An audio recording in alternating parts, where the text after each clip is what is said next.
mereka yang keluarkan Asy'ari dari Aswaja, saudara. Padahal Wahabi ini baru lahir abad ke-12. Aswaja udah ada dari awal, saudara, dari zaman salaf. Kok bisa yang lahir belakangan mengeluarkan Asy'ari sebagai as-sawadul a'zam, mayoritas muslimin terbesar di dunia? Tidak ada satu dunia Islam pun yang gak ada Asy'arinya, saudara. Kok bisa-bisanya mereka keluarkan dari Aswaja? Nah, ini gara-gara sikap ulama Wahabi seperti ini, sengaja atau tidak sengaja, ini menularkan kepada Wahabi yang ada di Indonesia. Mari kita lihat. Saudara, Wahabi Indonesia menghujat Asy'ari. Satu, saudara, saya tuliskan namanya, Yazid Jawas. Dalam buku berjudul Mulia dengan Manhaj Salaf, bab 13 halaman 519 sampai 521, dia menyatakan Asy'ari adalah firqah sesat dan menyesatkan. Saya tidak fitnah, ada bukunya, dijual. Dibaca orang, saudara. Baik, yang kedua, kita masukkan lagi, saudara. Abdul Hakim Abdad. Saudara, dalam buku Risalah Bid'ah, bab 19, halaman 295, mengatakan Asy'ari adalah firqah bid'ah. Berani betul dia membid'ahkan kaum Asy'ari, saudara. Asy'ari ini mayoritas terbesar di dunia, saudara. Baik, yang ketiga, kita lihat, saudara, yaitu Hartono Ahmad Jaiz.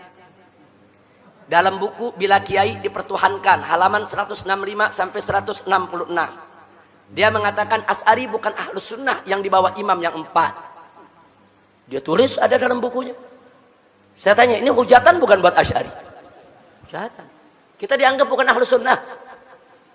Bahkan dianggap sesat, ahli bid'ah. Kemudian yang keempat, Mahrus Ali, ngaku mantan pengurus NU, saudara. Dia mengarang lebih dari 10 buku. Isi bukunya, saudara, menghantam habis amaliyah kaum Asy'ariyah dari kalangan NU. Jadi mereka sebut tuh yang namanya tabarukan, tawasulan, ziarah kubur, gosidahan, baca nasid-nasid Islami, saudara. Itu semuanya penyakit TBC. T-nya tahayul, saudara, B-nya bid'ah, C-nya khurafat. Dia kasih istilah. Jadi Asy'ari ini di Indonesia, ini sudah mengidap penyakit TBC. Nah, penyakit TBC itu penyakit tahayul, penyakit bid'ah, dan penyakit khurafat. Ada dalam bukunya. Saya beli bukunya, saudara. Ada 11 buku yang saya beli, karangan dia. Saya baca semua. Cuman jangan saya baca, nanti saya dituduh Wahabi ya. Baca aja kan boleh untuk mempelajari. Baik, kita punya. Ini bukunya semua, ini yang kita tuliskan di sini kita punya. Saya nggak berani tuliskan di sini kalau saya nggak punya, saudara. Nanti begitu dituntut, mana bukunya? Saya nggak punya. Ini bukunya semua ada di perpustakaan kita di MS, saudara, Megamendung. Sebagian ada di sini. Baik, yang kelima,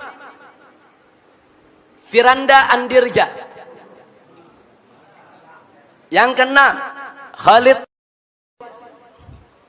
Yang ketujuh, Bawazir. Yang kedelapan, Riyad Bajri. Ini semua bisa kita dapatkan dalam YouTube. Nah, Anda nggak perlu repot-repot beli. Buka YouTube ketemu. Tulis saja namanya ketemu, saudara. Nah, sekarang apa yang dilakukan Firanda Andirja?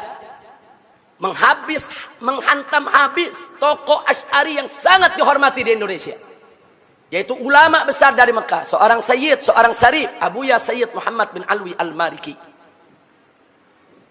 Dia hantam habis, saudara. Dia tentang semua, bahkan soal cium tangan dia musyrikan, saudara. Silakan dengarkan ceramahnya di YouTube, saudara. Nah, baik. Nah, ini yang baru-baru ini ramai menggugat Sayyiduna dan Minal Aidin. Urusan Minal Aidin yang banyak diamalkan kaum Asy'ari di Indonesia digugat-gugat. Minal Aidin bid'ah lah, enggak nyunnah lah, saudara. Nah, kemudian disindir-sindir, apa tuh Minal Aidin? Selamat kembali. Kembali dari apa?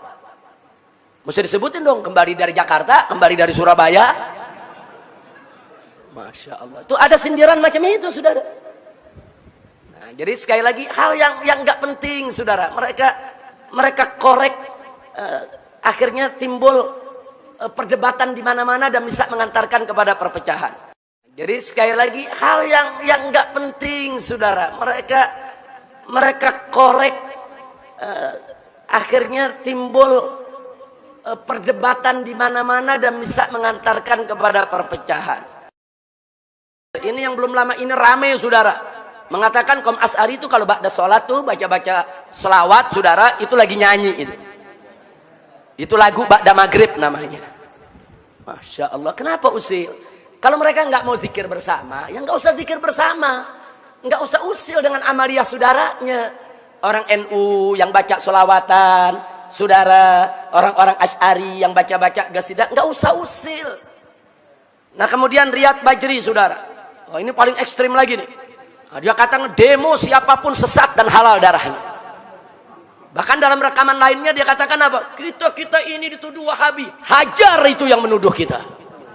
Jangan datang itu, ngapain kita datang itu kiai-kiai mereka? Kita hajar habis mereka.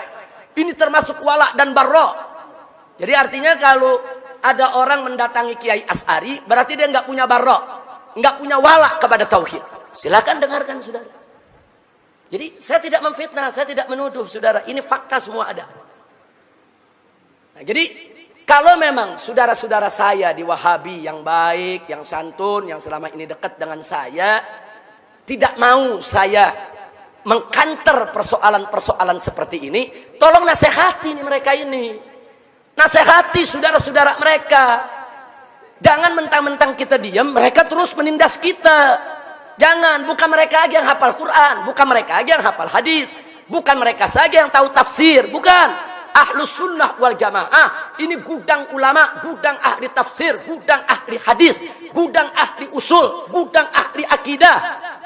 Mau yang mana ahlinya? Kita sediakan, saudara. Jangan. Jadi kalau nggak mau buat kita marah, tolong mereka ini direda. Suruh jangan bikin pernyataan yang mecah belah umat. Saya mau tanya, saudara, ini kalau pernyataan begini lama-lama Asy'ari tersinggung tidak? Lama-lama marah tidak? Kalau marah bisa jadi konflik tidak? Saya mau tanya, kalau begini caranya lama-lama Wahabi bisa diganyang tidak? Bisa diperangi tidak? Itu yang kita tidak mau terjadi, saudara. Biarkan perpecahan yang terjadi di Syria, yang terjadi di Irak, yang terjadi di Libya, yang terjadi di Yaman, tidak boleh terjadi di Indonesia. Harus kita jaga Indonesia ini harus aman, tenang, damai.